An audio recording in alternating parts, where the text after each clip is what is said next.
মাত্র ২ হাত জমি নিয়ে চাচাতো ভাইদের সাথে বিরোধের জেরে ঢাকার খিলগাঁওয়ে খুন হয় রুবেল নামের এক যুবক।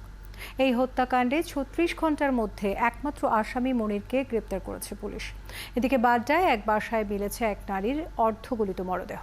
স্বামী পরিচয়ে বাড়ি ভাড়া নেওয়া রিকশা চালক জামাল পলাতক। আরো জানাচ্ছেন নাদিয়া শারমিন। এক মে রাতে খিলগাঁওয়ে সিসি ক্যামেরার ফুটেজে দেখা যায় একজন যুবক একটি তোশক টানাটানি করে ব্যর্থ হয়ে সেটি মোড়ে ফেলে রেখেই পালিয়ে যায়। স্থানীয়রা তোশকটি খুলে এক যুবকের মরদেহ পেয়ে পুলিশে খবর দেয়।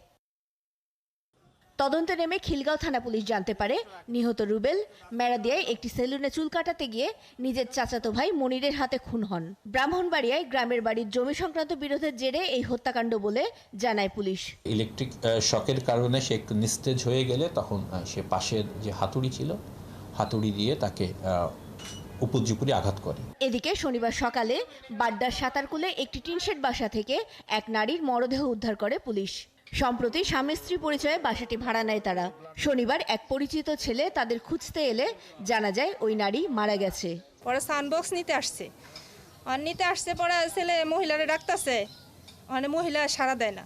জানলা খুলছি, খোলার পরে দেখি শুয়ে রয়েছে, মুখের দিকে তাকায় চুপিতে দেখছি মুখটুক একদম ফুলা কালো হয়ে রয়েছে। বাড়ির মালিক বলছেন 7 দিন হলো ভাড়া নিলেও তারা কোনো এনআইডি কপি বা পরিচয়পত্র দেয়নি। ভাড়া নিছে 5-6 দিন হইতো।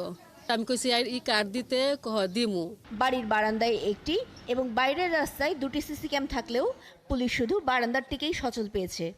সেই ফুটেজ ও তথ্য বিশ্লেষণ করে অভিযান চালানো হচ্ছে বলে জানায় বাড্ডা থানা পুলিশ। আমরা সুরতাল রিপোর্ট প্রস্তুতকালে এই নারীর শরীরে অন্য কোনো অঙ্গে তার আঘাতের কোনো চিহ্ন আমরা পাইনি।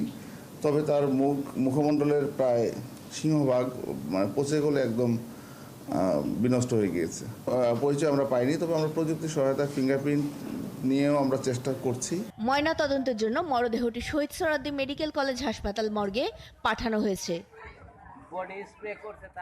নাদিয়া শারমিন, ৭১, ঢাকা।